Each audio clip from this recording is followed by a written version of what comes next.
What is up, everybody? Welcome to The Stack. I'm Alex. I'm Justin. I'm Pete. And on The Stack, we talk about a bunch of books that have come out this week, and this is the first stack of the new year, so it is a stacked stack. Kicking it off with a big one, literally. It's got the beef. Look how big that guy is. Man. It's a stack in your backpack. Let's go. Absolute Batman, Ark M Special, #1 from DC Comics, written by Scott Snyder and Frank Tieri, art by Joshua Hixson. And before we get into it, I am just going to give a blanket spoiler warning here for every single book that we talk about in the stack. So just beware of spoilers. These are all on stands now. But this is a blanket warning, it is a quilt, just to say. Different things, slightly different things. They're a little different. I don't know how, but they are. So there you go. This is a one-shot set in the world of Absolute Batman, focusing per the title on the origins of Ark M, which is a facility, a jail and laboratory right off of the coast of Gotham and in multiple other locations around the world. There's different arcs, but we are going back in time here to focus on Arkham Asylum and, interestingly, getting a yet another riff on the origin of the Absolute Joker, pivoting off of Absolute Batman #15, which kind of gave the origin of the Joker in a couple of different iterations. Now we're adding even more information there, leading to some surprise villain reveals at the end of the issue. What did you guys think about this one-shot? Well, first off, epic cover alert. This is just absolutely badass. Big Batman. It's a big Batman lurking over Ark M. There you go. It's beef Batman, which is great. This is just really awesome. I was really impressed with this story. The downside is Batman wasn't really in it, but it was still such a cool story. I'm sorry, Justin. What was that? He gets to wreck some shop near the end. Yeah. In the end, he comes in. This was just really cool. I think a great use of a one-shot to kind of explore this absolute kind of world in this way. So, yeah, I definitely thought it was worth the time and energy for sure. And this year we are light on time and energy. So Pete is conserving everything. Yeah. By the way, and this is actually a good time to bring up, we'll be judging every comic in the stack from now on an efficiency scale. Yes. And any that fall below the threshold, they're done. They're out of here. No thanks. One of us is in 2026. One of us is a bad AI model. See if you can pick which one. I dare you.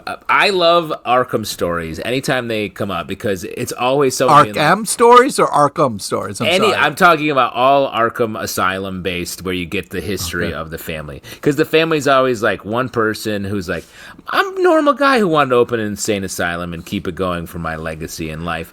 This one fucked up thing happened, and it's like cuts to like. Someone murdering their entire family constantly, and they're like, anyway, I'm normal except for this part of my life. Yeah. So we get a lot of that story here. It's well told. I like the art. It's sort of Francavilla-esque, you could say, by Joshua Hixson, if that gives you a reference. Just to jump in there, Joshua Hixson did the incredible art on the Deviant with Jamestown and the Fourth. Yes. This feels like a very different style here, which I was surprised by. Much brighter. It still has that sort of like horror in its bones tone to it, but there's just more light, I think, across all the panels, so it doesn't feel quite as horrifying. And the villain set up at the end of this has been teased, and I gotta say, I was like, what? But it's well done. Twists and turns. I like the twist here. I like that as well. I was surprised by this because, like I was intimating towards the beginning, we've got this Ark M facility, and my impression was, this is going to be the origin of Ark M. But to get very heavily in spoilers, they do jump back to the 1800s all the way through 1945 to show, here's the development of Arkham Asylum, and the end result is, they burnt down Arkham Asylum, ... now there's these facilities. So as a dark Arkham Asylum story, very cool. Scott Snyder, Frank Tieri, of course, know what they're doing. Like we talked about, Jonathan Hickson's art is great. I'm just surprised that we get like zero origin in terms of Ark M itself, like how one thing got to another. But maybe there's a Ark M Special #2 in our future. Well, and like you said, this is sort of a secret Joker origin, essentially. So that's I like how subtly it was played here, because there's a nice little journey we go on with that story. Now, I know you thought the Age of Revelation was over, but not quite yet, because it is time for X-Men number 23 from Marvel, written by Jed MacKay, art by Tony S. Daniel.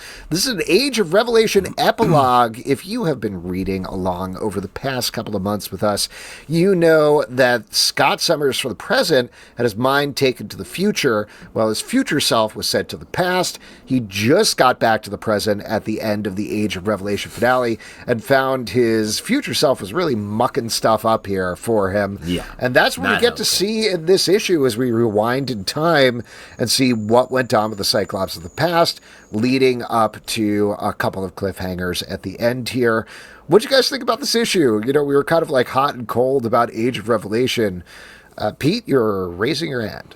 Yeah, I'd just like to jump in and kind of start things off here a little bit. Scott is the fucking worst, dude. And what's even worse than Scott is future Scott, is even worse than the normal Scott. So he this just is wants to kill one guy. It's a very Scott Summers. It's the classic, would you go back in time and kill Hitler if he was a little bit older and like maybe... Yeah, you know, Pete, for anybody who doesn't frequently listen to the show, he hates this scenario because he loves Hitler. Go ahead, Pete. That is He not does true. bring it up a lot. Yeah. But we all know that Pete would go back and watch Ghostbusters in the theater.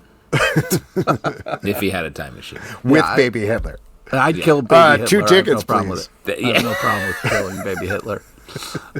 Yeah, Pete kills baby Hitlers for breakfast. Yeah, no problem. I'd go out, murder baby Hitler in between matinees. You know what I mean? You get some popcorn, go right back in. Between matinees? Wow. 2 matinees. Back, man. Wow, man, this guy's How are you living. swinging that, man? I guess in your private jet, right? Flying from left coast to... There's nothing more lucrative than being a baby Hitler killer, according to Pete. You guys are excited? It's the one industry that's growing. I'm the only one here. Exactly. AI can't take away that job. Not yet. You guys love this? I'm the only one who doesn't No, find this enjoyable. let's talk about the actual content of the book. Justin? I did enjoy this. Honestly, this is the kind of thing that I feel like could have been more of a spine to the Revelation event if we were seeing this future Scott, and because it's just all held in this single issue. He is just like very much like, I'm killing Revelation. It's his one thing. I wish we got to see a little bit more of him over time. Be like, oh, this is what it used to be like, and have a little like, war battleground nostalgia for like a time before the Age of Revelation. While we were also seeing past Scott in the Age of Revelation, trying to figure out what's going on there. So I like this. I wish we had more space to tell the story. So I just wanted to kind of ask you a couple questions about why you like this. So, like, Please. if future me showed up and was just saying all sorts of crazy and stuff, he just was like, I'm so sorry for everything I've done. I can't wait for that day. That doesn't sound like me. But it'll be a different you. That's I don't know. I don't know about that. Anyways, I'm just saying that, like, the LePage of Revelation is what I'm looking forward to. It's just that why are we doing this? You know what I mean? Like, we just had another Beast. We just dealt, like, why are we having another future cycle? It's the epilogue. I gotta say, I thought this story overall, with some exceptions, was more interesting than most of what we got in Age of Revelation. Yes. For the reasons that Justin is saying, we started off with, like, Scott has this incredible plan where he's like, I've marked it down to the second. I know exactly where everybody's going to be. I remember it perfectly. Come on, Beast, let's kill him. Except we know that the wrong Beast got sent forward, so the Beast is still there. That screws up his plan. I thought that was a cool move. Like, that's a cool scene to have at the beginning there. To your point, Justin, I think there could have been more philosophical debate, because the most interesting thing to me in this book was when Doug Ramsey, who is the person he's come back in time to kill, is like, just talk to me. Yeah, Tell I'm me nice. what went wrong so we can make it better together.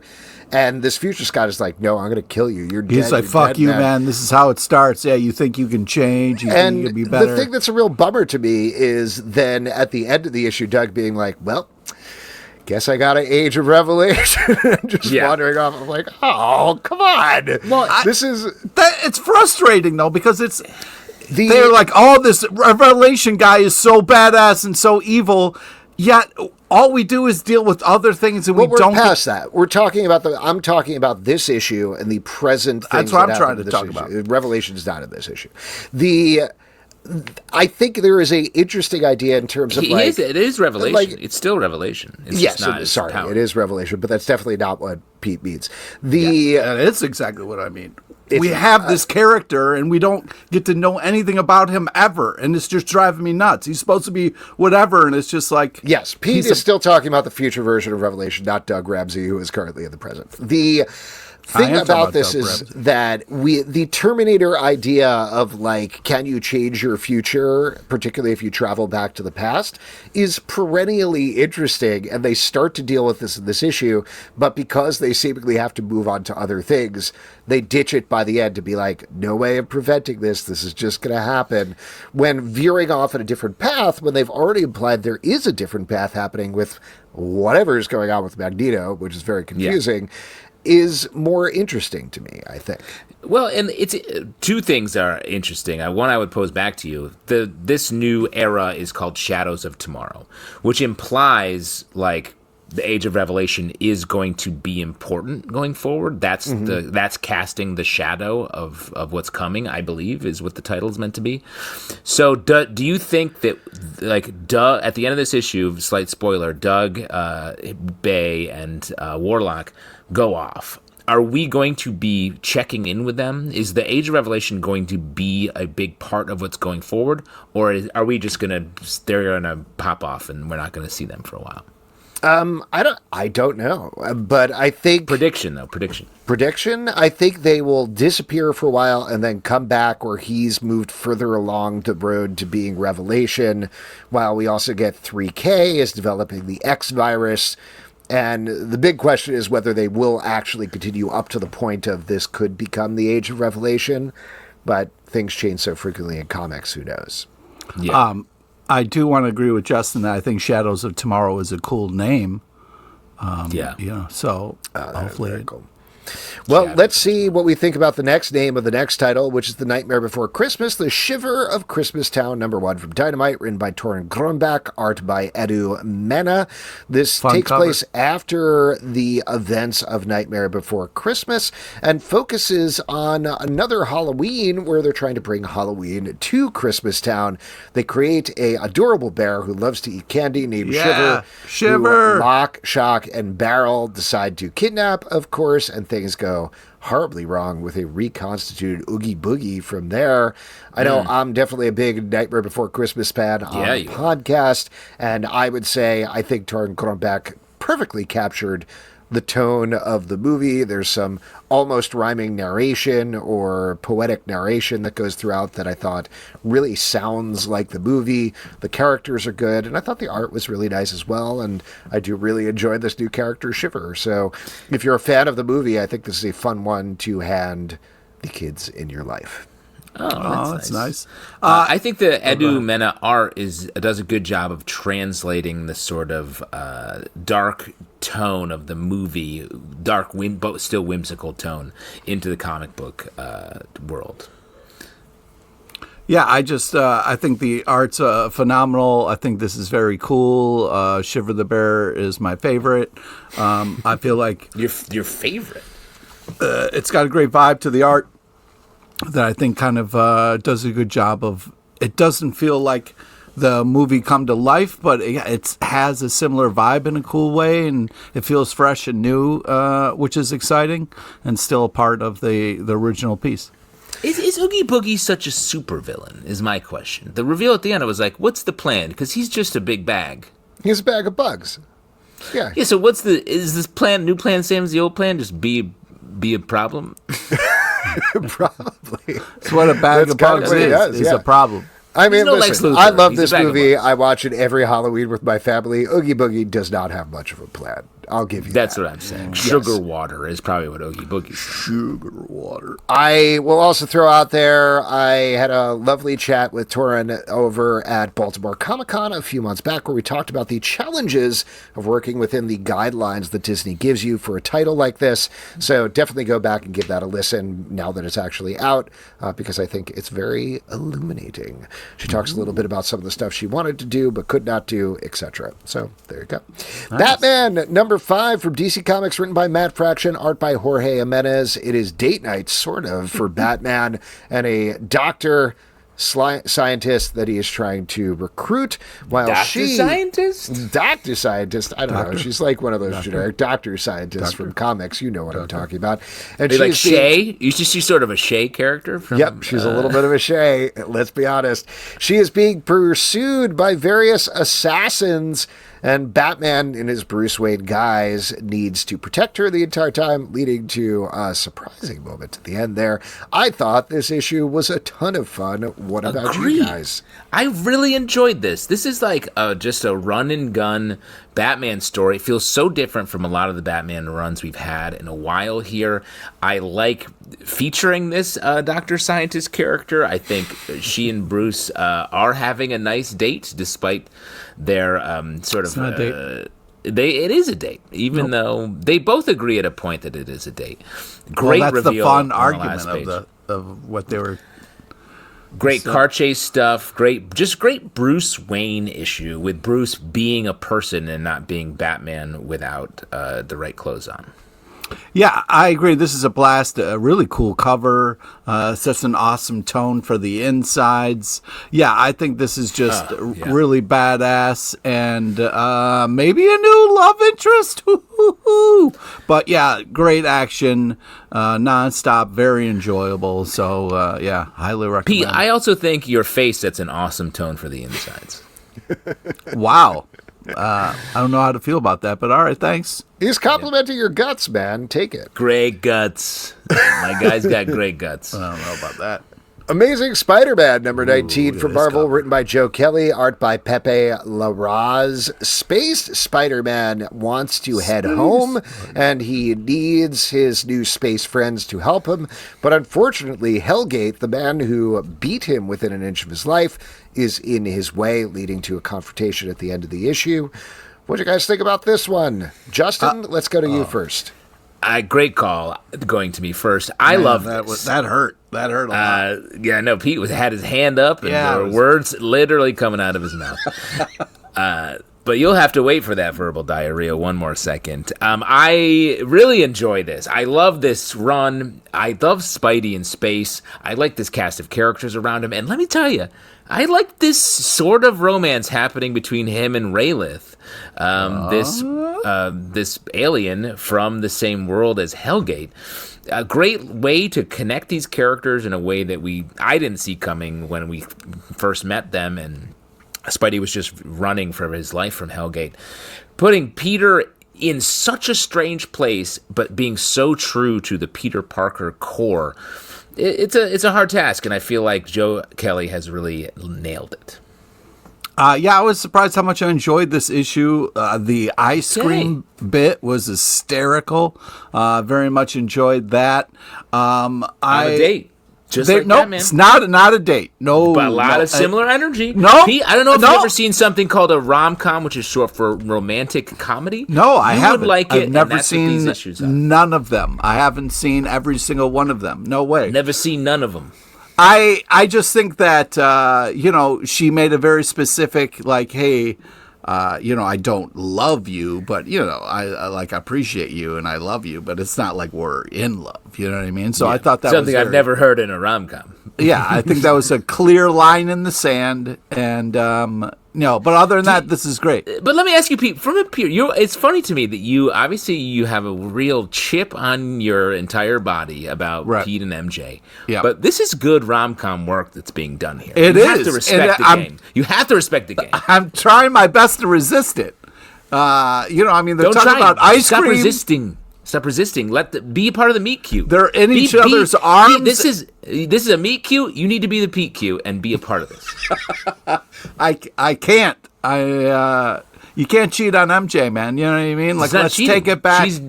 She's still dating Paul. But Yeah, she's we'll not, find out as later. we're going to be talking about in Yes. a little bit. I agree with what you guys are saying. The romance is hot in this issue.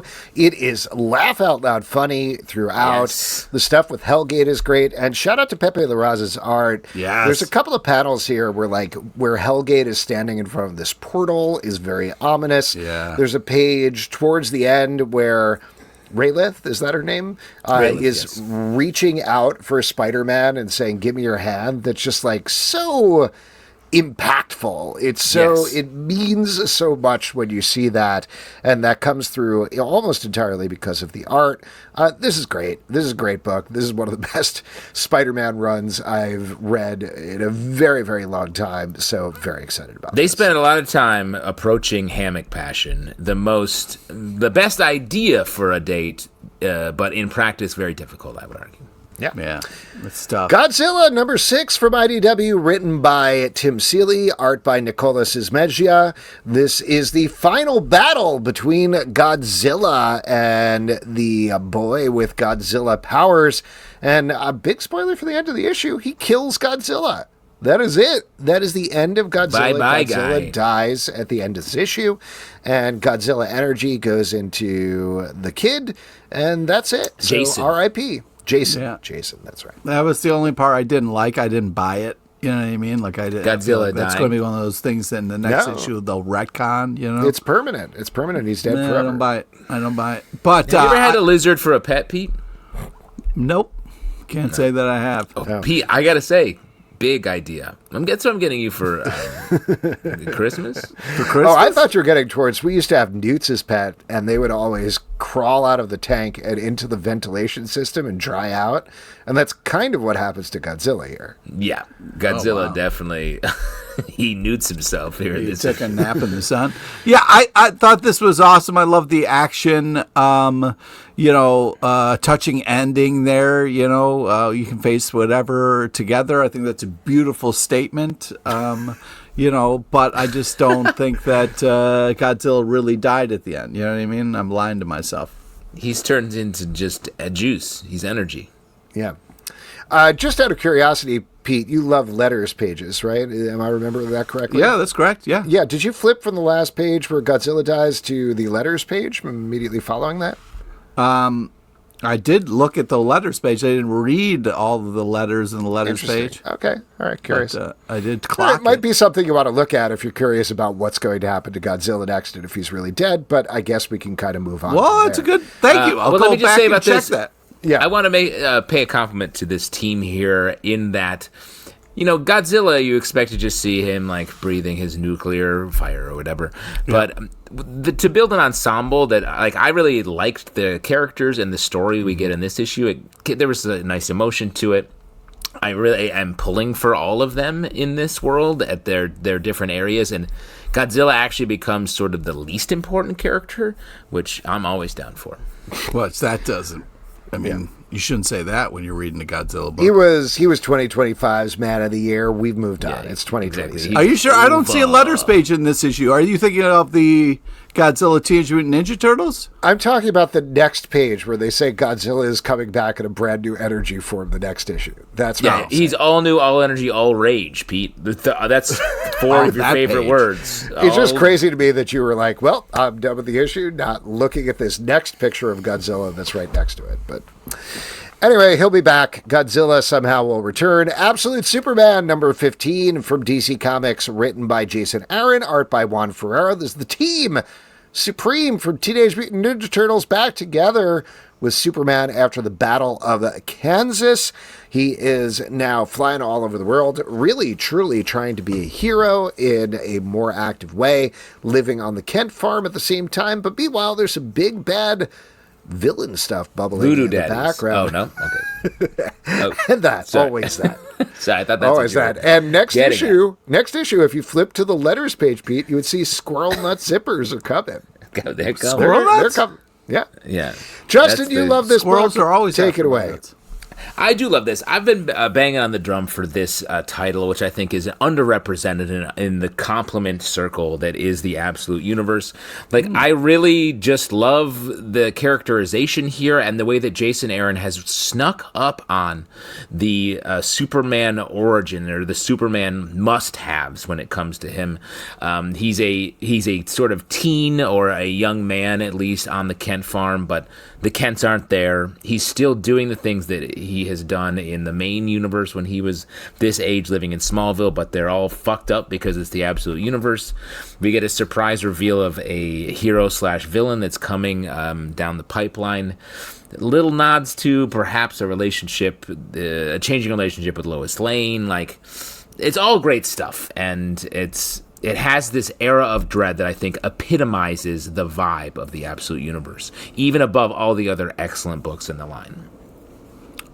Yeah, I mean, I think this is cool. The cape thing is a little weird with me. I miss the cape. I love the cape. Saul. You like this cape. It can be anything you want cape, the kind of Spawn cape, if you will, a little bit. I miss it. It doesn't have a personality anymore. I miss Saul. Or Soul, maybe is how you say it. Yeah, I think better this call is Soul. That's what I love the Lois and Clark bit in here. This is nice. Yeah, it's just weird. The cape thing pulls me out a little bit. Like, even this cover here looks great, but I'm like, the capes are like just it's too much movement. There's just a great sequence where he's talking to Ra's al Ghul. He sort of reforms Ra's al Ghul as he's aging and not able to get in the Lazarus pit. That it was just an ingenious sequence to have here.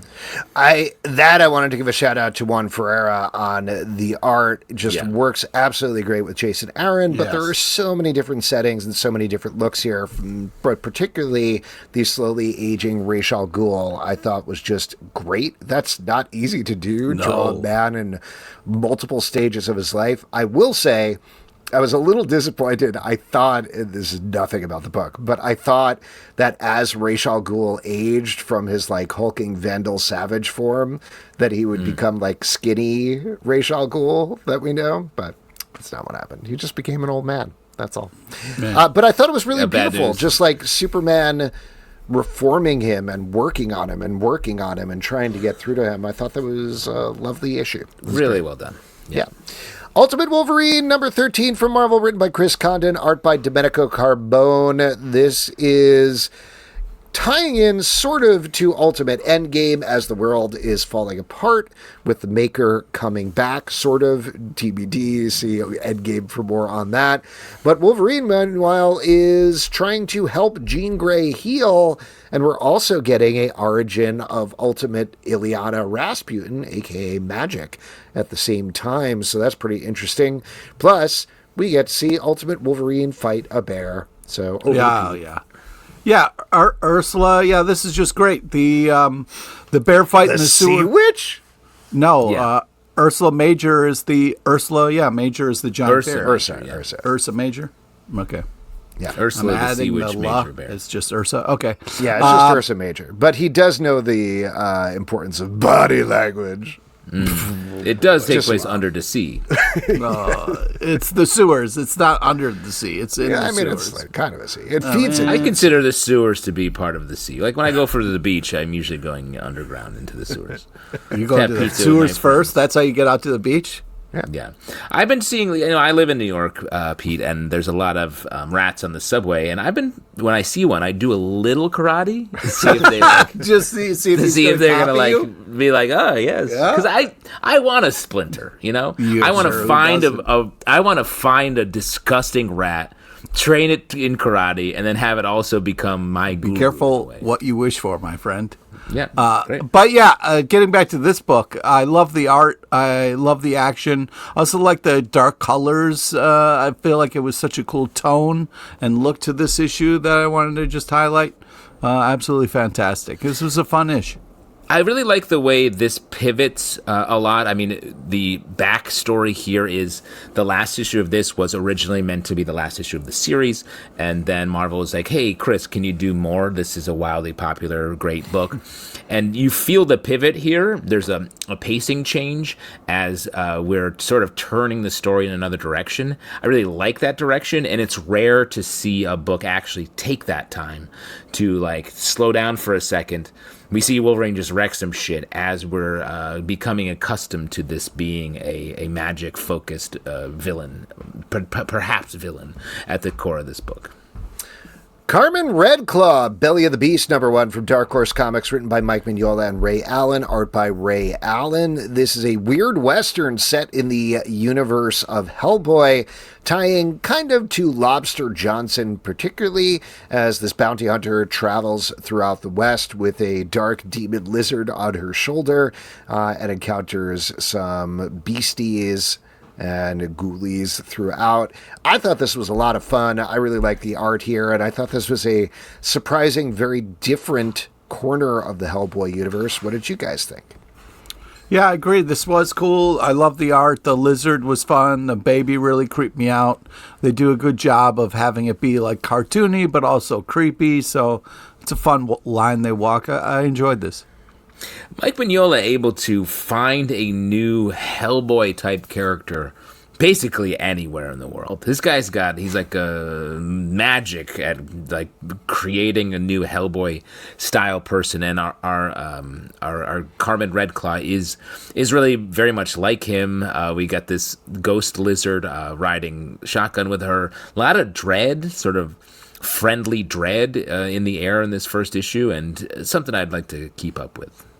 And I do want to, though, specifically give a shout out to Ray Allen, because I believe she specifically designed this character even more than Mike Mignola. But I hear what you're saying. It fits, like, it slots right into the world. Yeah. Absolute Green Lantern #10 from DC Comics, written by Al Ewing, art by Sid Kodian. Joe Millen has been shot by Goldface and is lying dead on the floor. That's where we pick up injured on the floor. Yeah, not dead. That's where we pick up in this issue as she tries to figure out how to fight back against Goldface when gold is the only thing she's weak against. Meanwhile, we get another new potential villain, maybe ally, we don't know, by the end of the issue. What'd you guys think about this? This was fun. It was great to see Jo punching golden balls, getting her powers back. So this was a blast. I really love the art. Old Gold member got what he was had coming there. Great art, tons of action. This was a cool story. Al Ewing keeps being able to find new little ways to make this weird and different while just keeping these like Joe's journey and emotions at the center of the story. And I like this villain, sort of like, we don't know much about them except that they're all gold all the time. Sounds familiar. But Joe's really becoming such a great hero in the Absolute Universe. Great.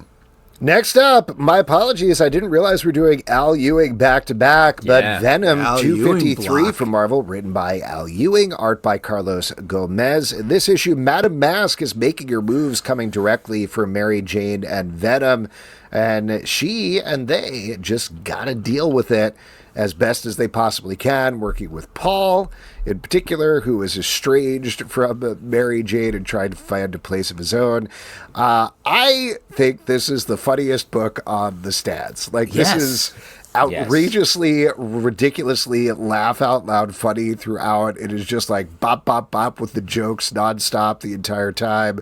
The whole thing with Paul trying to make an example of what we know as friends, but he gets it all wrong, and then Dylan Brock being like, oh, right, you come from another dimension. I totally forgot about that. And then they just keep going with it. Very funny. Yeah, this is fun. This is a great issue. I also like the fact that, MJ's putting the dude in the friend zone, so we don't have to worry about Paul anymore. It makes me very happy. Yeah, but fun stuff, Venom is bugged by Madame Mask, and that whole kind of like figuring that out is fun. I enjoyed this more than I thought I would. I agree with you, Alex. I think this is one of the funniest books on the stands. Each scene is funny in a different way, like a great sitcom. Like they're finding a way to just have comedy woven in here to also great superheroics. I just love Mary Jane as Venom. Like, I think it just works so hard. And the fact that Al's able to balance that tone is excellent. I think the art is really good. I like the surprises here. The AIM goofs are very funny. And even just like the first 3 pages that are just funny murders of different villains that we've never seen before, I thought was really well done. Yeah, Pete, let me ask you, on the Paul tip, have you seen the casting rumors surrounding a character playing Paul in the upcoming Spider-Man? Yeah, I'm not excited. I'm You really ready to see worried Paul about make the this jump new to the Spider-Man. silver screen? No. I think Also, when the Sadie's MCU also going to be in the reinvents- next Spider-Man, which is crazy. I believe she's also going to be Paul. Everybody that they cast from now on is going to be playing Paul. I believe that's correct. I love Paul, by the way. I just want to throw it out there. He's funny. This book, letting Paul be the absolute sad sack worst, is so funny at every single point. The repeated pleading of him to be like, please just act better when we're trying to pretend because Abe is listening in is so funny. Him getting his new apartment that's also terrible blown up is funny. It's great. Like, we talked to Al about this back at New York Comic Con, exactly. and I think this is what he was referring to because he's like, yeah, things are going to get worse for Paul. And they do. It's such a meta thing to... Sorry, Pete. I just want to finish this point. It's such a meta thing to write a character that is hated, but make it to know that and write toward it and make it funny and sort of self-referentially bad for him is so hard to do, and it's done well here. Go ahead. Yeah, I just wanted to jump in on something you said earlier. MJ as Venom is so enjoyable. At first I was like, what the fuck when this first happened? But this has really won me over, and it's been such a cool thing for MJ, and yeah, I've been really enjoying it. The only thing I was a little weirded out by this issue was the boobs cover, where you just got like full-on boobs for some reason. So other than that, I think you paid extra for that, Pete. Oh, okay. It's just so weird. Oh, Pete, it's crazy we're nipple talking boobs about thing. this right now. Like, I'm just getting the script for the new Spider-Man movie, and a lot of it is just Peter just hyping up Paul so that he and Mary Jane get together. 'Cause Mary Jane doesn't know. I don't know if you remember, Mary Jane doesn't know Peter at the end of the movie. Oh, I don't remember. It was it ruined the whole fucking movie for me. The whole movie takes could place you in the forget that? diner, and it's him being like, "You got to so meet Paul." worried about this next Paul's movie great. and these all Sadie these Sink announcements shows make up me and she's like, hi, I'm Sadie Sink from Stranger Things, a show that everybody uniformly loved, particularly at the end. You should check out this guy, Paul. He's great. You should date him. And by the end of the movie... That whole sentence just made me angry that you said there. They get married. You could say that about a lot of sentences on this podcast. Yeah, and weird, it's crazy that they're giving away the entire script, but I believe MJ, the character in Spider-Man Brand New Day, is like, I just want to break character right now and say, I'm Zendaya, and I'm breaking up with Tom Holland to marry the fictional character of Paul. Yeah. I'm going to marry the actor playing Just Paul. when I thought it couldn't get worse. I don't know. I don't write this stuff. I don't. Yeah, we just have to watch it. We just have to watch it and love it, I guess.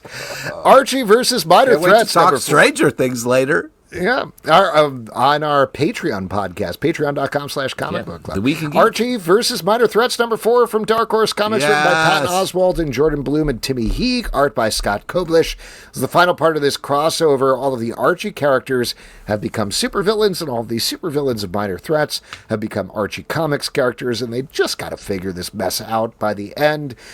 One of the things that I really loved about the series, beyond everything being very enjoyable and hitting all the tropes you'd expect, is the way they managed to wrap this up to reveal some surprisingly emotional information about Playtime, our main character for the Minor Threats universe. Really hit me towards the end here in a way that I was not expecting. And that's the joy of Minor Threats, that they come up with these fun high concepts and then slowly under the surface are like, oh, by the way, we're going to hit you with this emotional thing right toward the end. And that's what they do here too. I was thinking about that a lot, and how they work editorially in the Minor Threats universe. Like, do they just have like a doc or a whiteboard where it's like, playtime is fucked up in this way, and it has to. You have to infuse that into every story because they do in a way, and even beyond that, there's commentary about the Archie characters here in a way that is poignant, even though these are characters we've known for our entire lives, essentially. Yet finding new poignancy here, teaming them up with unlikely partners in the Minor Threats villains. It's really great. The Minor Threats is taking so many risks and telling some great stories at the same time. Yeah, I was really blown away by this book. It's hysterical. It's such a great use of all these characters. The art's unbelievable. It's got such a great tone to the art. It's just a great comic. Salem is absolutely hysterical and taking care of business, so I had a blast.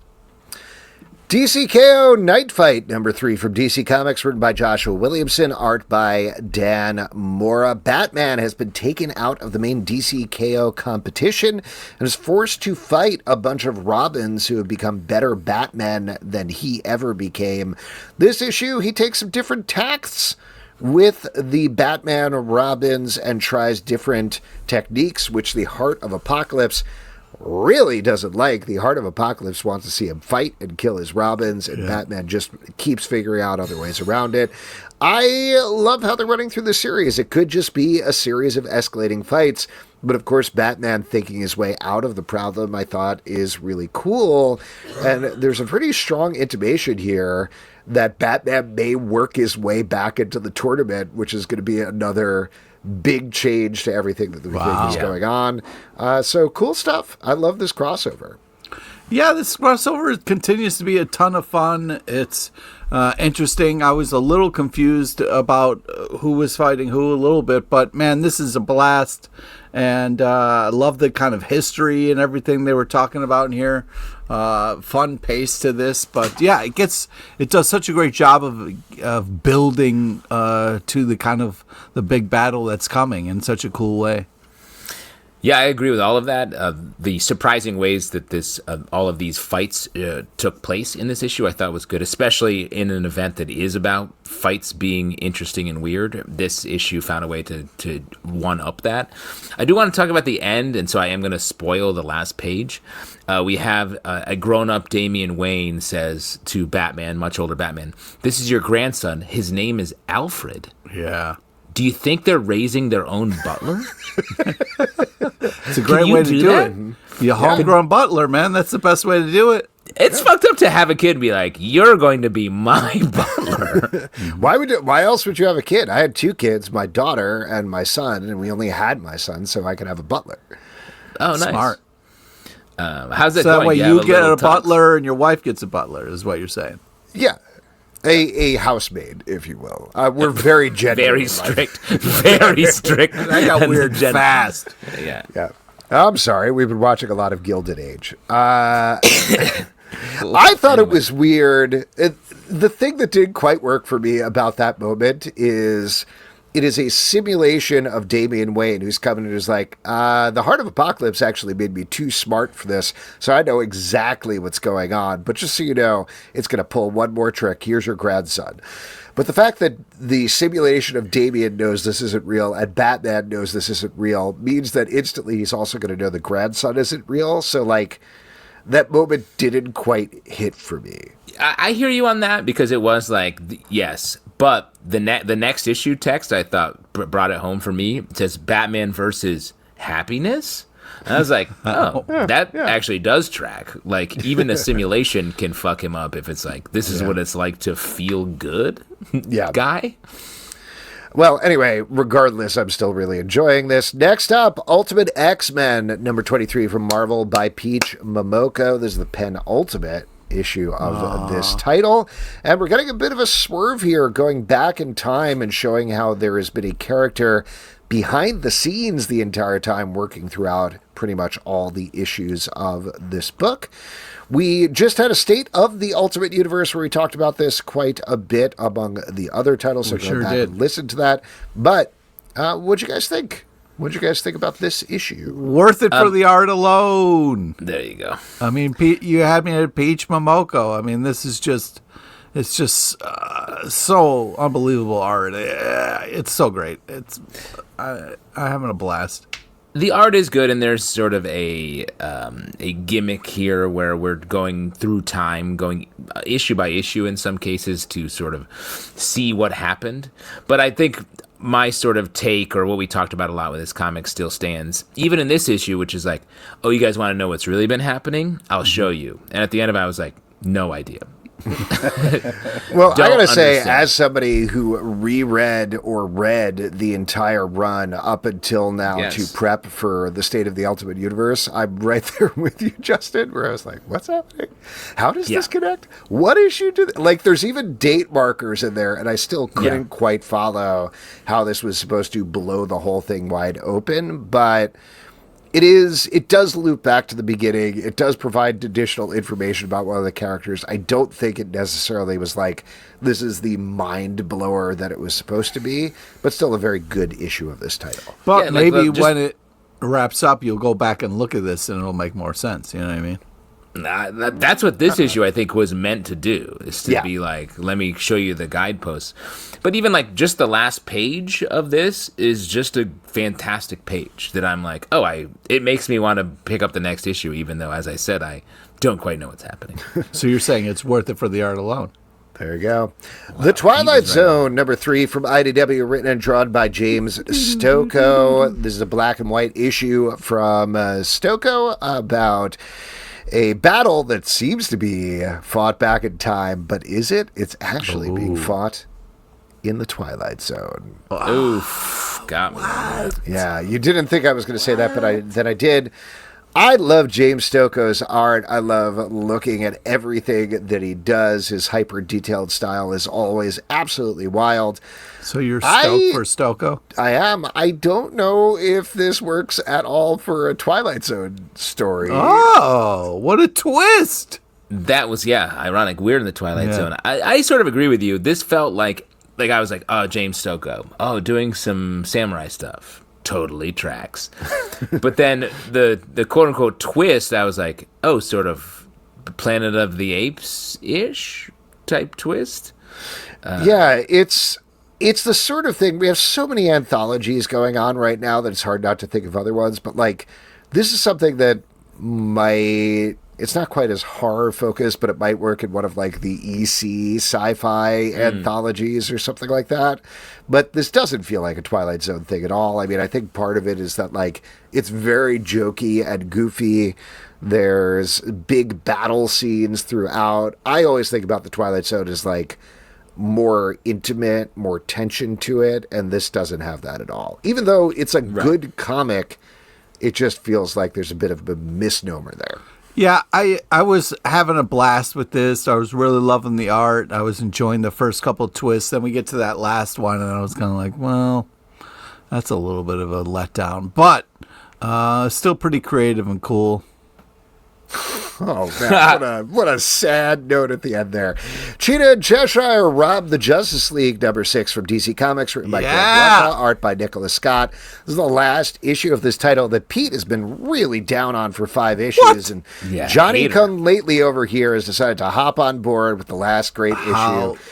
The entire time you have been talking about like, God, they're just taking all this time to set up the heist. There's so much setup of the heist. Come on, just get to it already. Well, this issue, they do get to it. There are big twists. They do wrap it up in a ridiculously satisfying fashion.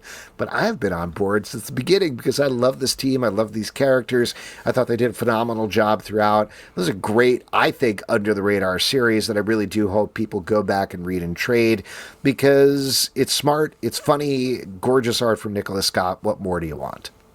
Yeah, so let me just first say, I had my arms crossed. When they do stuff like this, no one ever gets robbed. The bad person doesn't. I was really impressed with this last issue, and it makes me want to go back and reread the others and maybe enjoy it in a new light. Because uncross your arms. This whole time I was like, you can't fucking beat the Justice League. You're fucking, come on, you can't. All the Justice League, you're gonna think you're gonna. I was really impressed with the heist, the twist. I was blown away, and then was like, my bad. And so I want to go back and reread because I just think the art's great. This is such a cool the way this ending just kind of really opened it all up for me. So apologies, Alex. Thank you. That's really nice. Pete I has worked really changed. hard on this book, so I really appreciate it. Yeah. Pete coming back from the page of Revelation to apologize to us, as I predicted earlier on in this episode. It happened, guys. It's happening.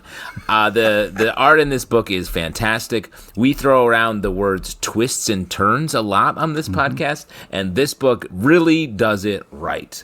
So at the end, we get a classic The End and the beginning, and I would like to see more from this team in this world. I was really nervous about like the way they just DV'd, like just kind of like had all the treasure and like, oh, you take this. I was like, guys, there's a jar of Staros that you're being very casual about, and I'm just really worried about how casual you are about a jar full of Staros, okay? Because that's going to be a real problem if that gets loose.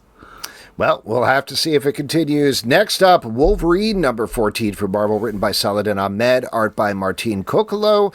This is also under the Shadows of Tomorrow, but it doesn't really have anything to do with Age of Revelation. It's just a straightforward Wolverine tale of him protecting some mutants and fighting, and then teaming up with Silver Sable. Yeah, speaking of which,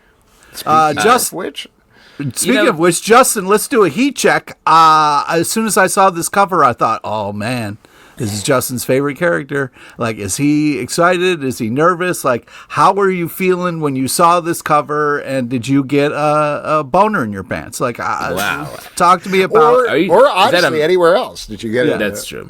Yeah, that's the thing is I got a boner. I just don't know where it is. Somebody help. That's not a good sign. That's I know. It's a ghost boner, as they say.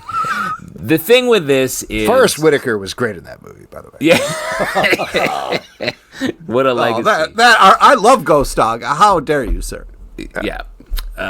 Ghost boner, much better. Gotta clip that Ghost Dog so it stops getting ghost boners. Oh boy! Oh my god! Don't forget to spade and neuter your cats, folks. All right. To your point, I love this cover. I love Silver Sable. Not my favorite character, but up there for sure. However, you say this story doesn't have anything to do with Shadows of Tomorrow. I would argue this story doesn't have anything to do with anything. Like, in this story, Wolverine comes upon an abandoned... He's driving past a gas station. He's like, oh, I want gas. And he's like, he gets there, and he's like, oh, I guess this place is abandoned. There's vines growing all over. I was like, what? He's like, bet the gas is old. I was like, yeah, that's not a gas station, dude. And then he gets attacked by some mutants who are, like, rich, I guess, because they're paying Silver Sable to defend them, even though they themselves have mutant powers and are defending themselves against Wolverine. Some other random people show up and are like, let's kill these mutants. Oh, no, Wolverine's here. And then Silver Sable and Wolverine are like, let's fight the... It was a bit of a big letdown for me. That this story was just almost nonsensical, and from a absolute any bit of logic point of view. Well, in Wolverine's defense, he was driving very fast past what he thought was a gas station, ran out of gas, and then had to walk back, and then realized it was, How fast do you have to be driving to not notice that a gas station is covered in... Pretty fast, bro. Pretty damn fast. That's how Wolverine lives his life, baby. That's right, man. I'm not as harsh on this as you. This felt like a very straightforward, just... read this literally anytime Wolverine storyline, but to me, I was expecting, coming out of a big event, you expect, like, we're resetting the table, here we go, we're getting a new mission statement for the whole line, and that's not what it is here. It's basically like, could have happened this could have come out 30 years ago and I wouldn't have blinked an eye, so I don't know. I mean, Silver Sable is the leader of Symkaria. And she's like, yeah, I defend this gas station from these two randos. I was like, what? Why? Sometimes money gets tight. You got to take some gigs. It's that's how it works. Yeah, she's gigging. She's driving Uber at night. Silver Sable? Some days you're flush, some days you're not. You got to take those gigs. I know it. I'm a freelancer. I get the vibe. Yeah, exactly. I just feel like she has silver in her name. You guys are the same person. I don't know why you're...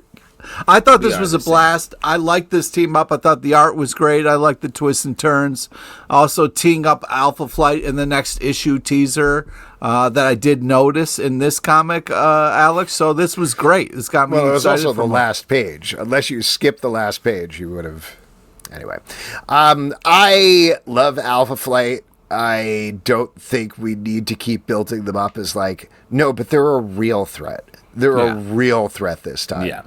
And that's what's supposed to be happening here. I'm like, I don't know. They're not going to take down Wolverine. I'm not worried about this fight. This is whatever.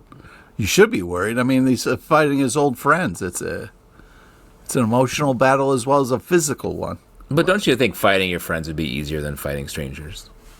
No. You know them. You know their weaknesses. What? Yeah. Because, Pete, you could be like, hey, the funky vegan or whatever. Like, like his weakness is Labatt Blue Light. Sure, that's a great point. You make a great point, yeah. F my life.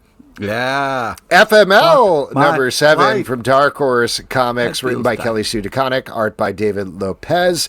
In this issue, our main mom character is trying to track down her daughter, who has been taken by a maniac to a true crime convention. Meanwhile, her son, who is a big hairy monster, and her husband are locked in prison with a guy with glowing eyes. This is a wildly creative comic where so many things are going on. I will say the thing that really struck me this issue, it's been very surprising about this book, is I feel like it started on even keel between the mom and the son and has slowly become just like about the mom a whole lot more, which makes sense because not to intuit too much, but it is Kelly Sue writing about herself and her family through the lens of metaphor. So it makes sense that she would be focusing on herself and her own issues and things that she's going through. And they're great. They're fun to see. But I'd love to get back to the son a little bit as we head towards the final issue. No book goes harder in folding in like magical realism or metaphor as reality than this book. And it's fun. Like, it just really, the one-to-one translation of real life emotion into comic book plotting is really something to see, I think. Yeah, this continues to be really fantastic. I love the art. Love the kind of all the madness that we get in this issue. A lot going on. And the son is very enjoyable, and I'm sure we'll get back to it. But, you know, sometimes a little mom time. Ain't nothing wrong with that. Ain't nothing wrong. Batman! Oh, did you want to say ain't nothing wrong? No, I was just saying ain't nothing wrong. Batman Green Arrow, The Question, Arcadia, number 2 from DC Comics by Gabriel Hardman. There is a tech company that all three characters are investigating in different ways. Green Arrow is fighting against them. Batman has been hired by them, and The Question is working in an entirely different area, in the dirtiest, most disgusting places possible. And they're all slowly starting to come together and discovering that, shocker of shockers, this tech company is not that great. I think we were really complimentary of the first issue of this Black Label series. How do you think it held up in issue 2? It's crazy to have a book where Batman is like a dick. Mm-hmm. Like, he's just really wrong and through this entire issue. Yeah, it's weird. He's also like standing around, you know, just kind of like talking. I'm like, what are you even doing here? This is just, it's weird. I mean, just to throw out there, and not to interrupt, but I think this is channeling like, the 70s, early 80s version of this character is probably like right before Dark Knight and everything redefined him, when he was a little more like, I'm a superhero in the center here and I'm doing the right thing, while Green Arrow was the counterculture guy, and Question is a dirty, weird guy who hangs in dirty, weird places. And I do think, it's different than we're used to, but it's kind of neat and interesting to see him in that position. Yeah, Batman is like, they're paying me, so I have to do what they say. And it's like, that's not a very modern Batman vibe. Yeah, you're a fucking rich guy. You don't have to do anything someone tells you. I agree. It's got a little... Question's great in here, though. Art's also great. I'll check out the next one, see what happens. Yeah, I like the art, and I think it has very much action movie plotting that feels like it's a big story, and each issue gives us that next big piece. Devil on My Shoulder, #2 from Dark Horse Comics, written by Kyle Starks, art by Piotr Kowalski. Last issue, we got a woman who was beaten and brutalized within an inch of her life to the point that they thought she was dead. They threw her in the river, and now she is coming back for her revenge in issue 2. And they don't wait for that revenge. It starts right at the beginning of the issue and then continues onwards from there. Justin and I talked to Kyle Starks about this book and a bunch of other stuff. Ostensibly, it was about his Vertigo book. We ended up talking about this quite a bit as well. So do go listen to that interview. Yeah, get a lot of insight on. I will. Yeah, please. I lived Justin. You get a lot of insight on this issue. We did talk about this issue a little bit, or talked around it without specifically getting into spoilers. But what'd you guys think about this? I mean, with the World Cup coming to the Americas this year, like, definitely check out the first 4 or 5 pages of this. Really gets you hyped for the game. Oh, my God. One of the more horrifying images that I've read recently. Yeah, and this is, Pete, you must be excited because those first couple of pages are a preview of Ted Lasso Season 4. Don't yuck my yum, you asshole. Yeah, this is some violent shit here. Love the art. Love the action. Some great knife play, some sneaky knife moves, which I'm always about. But yeah, that soccer shit was really fucked up. And it continues to be brutal, and I think that's what we're going for down the line.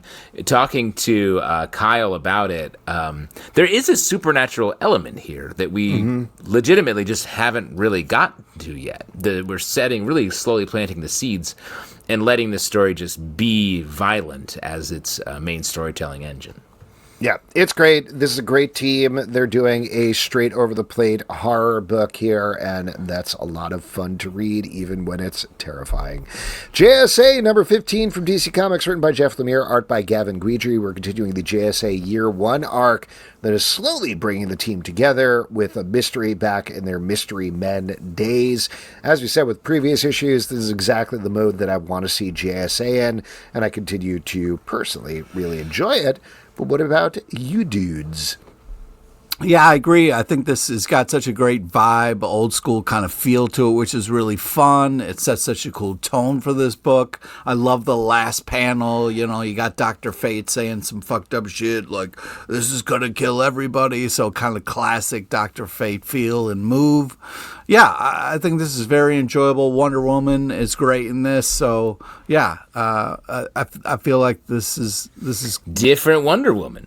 Yeah. But still with the same vibe and look. I think Jeff Lemire just doing a great job of balancing all these characters and telling another complicated story in this world. Shouts to Gavin Guidry's art. I want to say about a year ago, in a week. Almost. We were down in New Orleans with Gavin at our show at Shift, where our guy, Brett Macris... Bruqueray, where we hung out and talked to Gavin about, I think he may have mentioned this or at least teased that he was working on this and was very excited about it. A NOLA man to his core, and we got to eat caviar with him that Brett fed to us. It was fantastic. Really was. Good times. Bring me back there. Next up, Minor Threats, The Last Devil Left Alive, #3 from Dark Horse Comics, written by Patton Oswalt and Jordan Bloom, art by Scott Hepburn.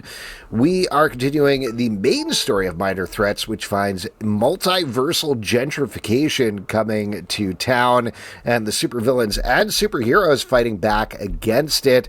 What did you think about this main storyline that has no Archie Comics characters in it? I've been beating the drum for this as well, alongside Absolute Superman. I love this universe. I feel like it's an endlessly creative area. The overarching story here of the interdimensional gentrification is really smart and interesting. But I gotta highlight riding in the man car, which we see in the back third of this book. So funny,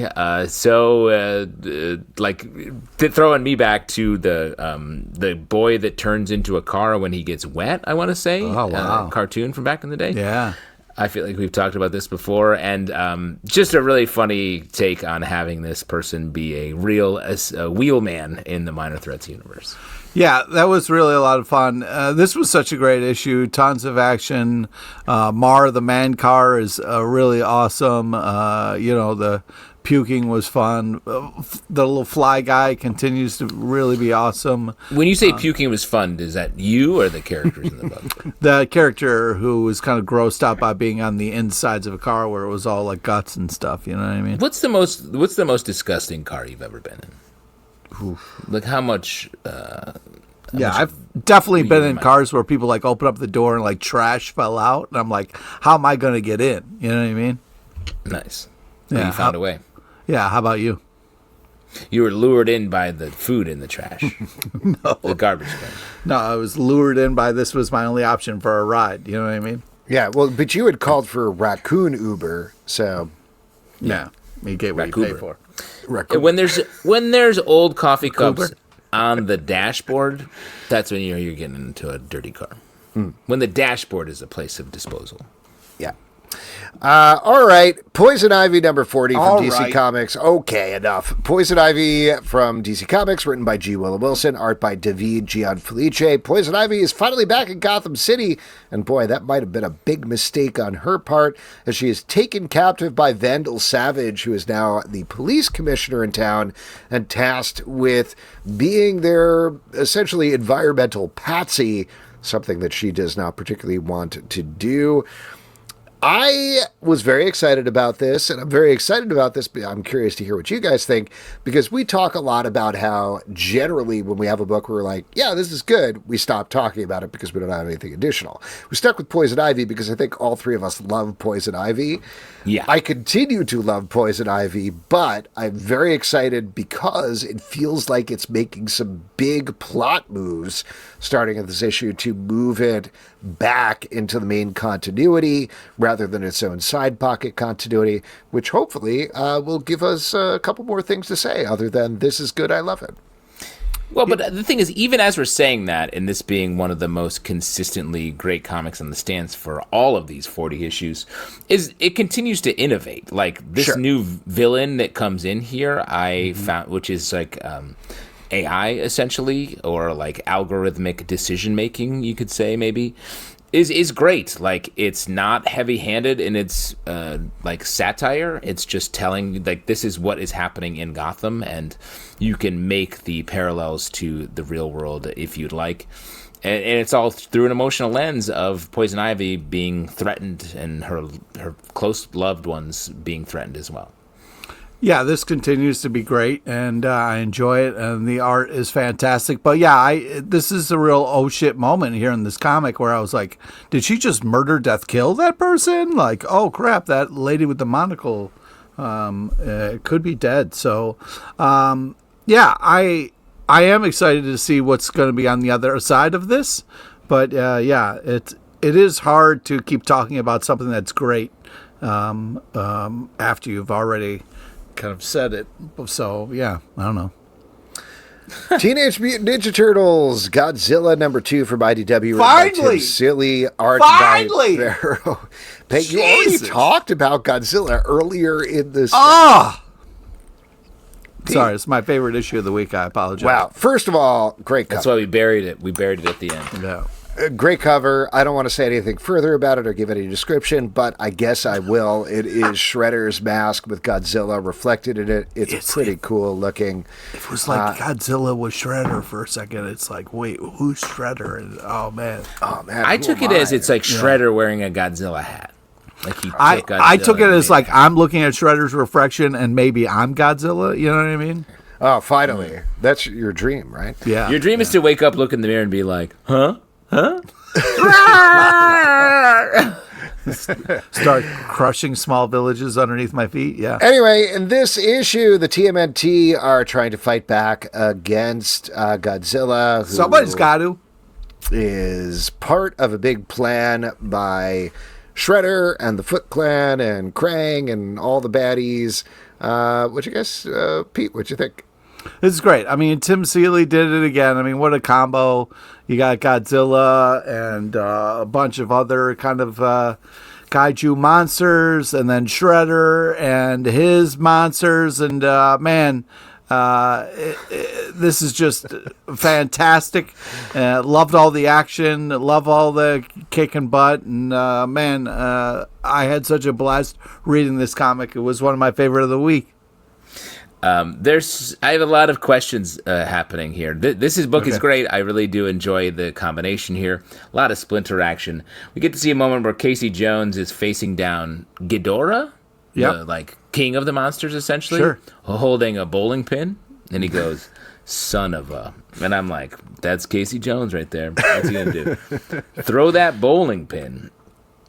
There's a section sometimes here. all you need is one pin, you know. Oh wow, I've never heard. No, that that's not how it works. Yeah. Sometimes You don't it's usually that throw last the pin. pins. You throw the bowling ball. throw the bowling ball. Yeah. Right. try Are to you knock standing? Which side of the bowling alley are you standing on? No, usually? pizza pin. Pizza pin. He hates Are you bowling guys the balls 'cause ball? He's a pin. Yeah, I'm no, throwing I'm it. a ball man. man. I'm a ball Yeah, man. I'm a bowler. That's the thing. You can either be a bowling ball or a pin in this world, and Pete's chosen pin. Yeah, I've always been a pin. Yeah, it's a tougher job. That's not a tougher job. Yeah, you just have dude, to fall down or stand up. Yeah, all you get have to hit, do is fall you down, get and hit. the machine picks you up and puts you back in place. That's the dream, baby. Dude, it's hard taking those hits, man. That's what every day feels like. I lay down and go to sleep, and then the pin setter picks me up by the neck and says, "Get back to work, standing there." Time to get hit by balls all day. A couple of follow-up questions. There's a section here where the turtles are talking about their favorite pizza. Yeah. And they mention rhubarb pizza. You don't know what rhubarb is? I know what rhubarb is. Okay, I got a little worried. Is this a sweet pizza? Yeah. So they're dipping into the pizza. Turtles Hut are dessert famous for buffet. going outside of the norm of pizza toppings and getting goofy with it. Really? The turtles or all turtles? The Teenage Mutant Ninja Turtles. Okay. Yeah. And then I took They one put more ice cream follow-up. on pizza, man. They do a lot of crazy stuff. That's crazy. Is that because they live in the sewer, or do they just have or they have something wrong with their taste buds because of the ooze? Well, it could be that too, but I'm sure a little from column A, a little from column B. You know? Do you think they ever just open their mouths and let the sewer water run into it and just eat whatever comes into their mouths? I guess if they're feeling lazy. Because Okay. like the way Tracker eats shit to track. Is that Hey, what we're you mean, not Alex? we're not in the Week and Geek segment. There's time for Oh, if you you to want to know jump. more about Tracker, check out Week and Geek. Can't wait for it to come back. Patreon.com/comic book club. We got a long way 'Cause- to wait for the next episode. Let me be honest. If you're eating pizza in a sewer, every topping is garbage. Every topping is a sewer. Dude, how dare you? There's another You've section. never had here- pizza in the sewer? It's the best place to eat it. Wait, actually, this is real, Pete, and then you can get your question, Justin. Do you know that there is a TMNT truck in Vegas now that you can walk past and you put a couple of coins in and it spits a pizza out at you? Oh, man. Let's go to Vegas. Wait, at the airport, you said? I don't know where it is. I only saw a video. It's in I wanna Vegas, say- he said. I want to say it's in LAX. They have a pizza wall where you put a money in, and then a while later the pizza comes out, and it is disappointing. Really? Wait, your expectations were high for the wall pizza? I was there. I was flying back from LA with my kids. And I was like, this is going to be cool. It's a pizza wall. Look, we put the money in, and then it buzzes, and you get a door. It's like a automat. It's probably And just the pizza frozen came pizza. out. Yeah, it's a like a human is just Celeste making pizza. it behind this wall. It was less of a fun trick to show my kids a cool adventure in the airport. There's also a section in here where Splinter's talking about how much money he has in his robes. How much money do you think Splinter's got on it? Any given? Well, it depends on which robe. He's got fancier ones that got more money in it, but, you know. Oh, he keeps more money in his fancier clothes. Oh, do yeah. you do that? You in your suit? You got 100 bones just chilling. Always, man. Me and Splinter live the same life. Pete has a tuxedo in his pocket, in his closet that has thousands of bucks in it. And in his pocket, he shrunk it down. He has Ant-Man pockets. That's his retirement account. Yeah. Is his Retirement tux- suit. Do we have anything else to say about this comic? Because we've only It's got great. one more on this stuff. It's also got a cool cover. Really fun stuff. I started there. Hellboy and the B.P.R.D, The Ghost Ships of Labrador, #2 from Dark Horse comic story by Mike Mignola and Rob Williams, art by Lawrence Campbell. I believe all three of us, but I was definitely very high on the first issue of this, which found Hellboy investigating a weird ghost-filled island. He was ultimately swallowed by a ghost whale, and that's where we find him this issue, trapped on a ghost ship. I gotta say, I still love this 2-issue series, but it definitely falls into the trap that I feel like you mentioned a lot, Justin, where it basically wraps up by Hellboy being like, well, guess that wrapped up. Yeah. There are a lot of heroes in modern comics who have almost no agency in their adventures. He shows up and he's like, what the fuck? And then he's like, well, that was crazy. And then he goes about for his next one. I was like, what? What did you do, bro? And everyone's always like, man, your hand is powerful. And I'm like, he didn't even use his hand. It seemed like he was just kind of like, he was hurt by the swimming in circles line. You know what I mean? He's sitting there on the dock going like. Well, that was a funny bit. Like this, he resolves the story by the adventure by escaping using his powerful hand, his giant right hand, and but at the end, Abe finds him swimming in circles, and the last lines are literally, "Yeah, I was swimming in circles. One arm's kind of bigger than the other, you know." I was like, what a little joke end to this. Yeah, that's the thing, is that the first issue, it wasn't like deadly serious, but there was like a creeping dread happening throughout it. And this one is nonstop jokes pretty much the entire time. So it's just a surprising turn. I enjoyed them both, but it was a surprising turn from issue 1 to 2. Well, and there's a great, something that Mike Mignola does that I love is there's just a panel in here where the rats are like, uh-oh, something's coming, or something like that. And I'm like, I love those little random cutaways. And no one else treats ghosts like Mike Mignola, where he's like, the ghosts are like, it sucks being dead. Help us. We just want to be our bones or whatever. And it's very funny. Great tone. Yeah, this is awesome. The art's fantastic. It's a really cool story. The Hellboy just kind of sitting alone, dealing with the fact that he has a hard time swimming was kind of a sad place to leave him, but also kind of cool. Just kind of deep in thought of like, man, I can't go swimming because I can only swim in circles. But other than that kind of realization or dealing with that, I thought it was really enjoyable. He's got a heavy hand. And that is it for the stack. If you'd like to support this podcast and all the podcasts we do, patreon.com/comic book club. Also, we do a live show every Tuesday night at 7 p.m. to YouTube. Come hang out. We would love to chat with you about comics, Apple, Spotify, Android, or the app of your choice. To subscribe, listen, and follow the show, comicbookclublive.com for this podcast and many more. Until next time, we'll see you at the Comic Book Club.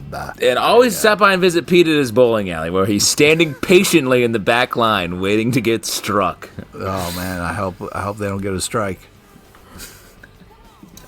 I got a 7 Pete split coming my way.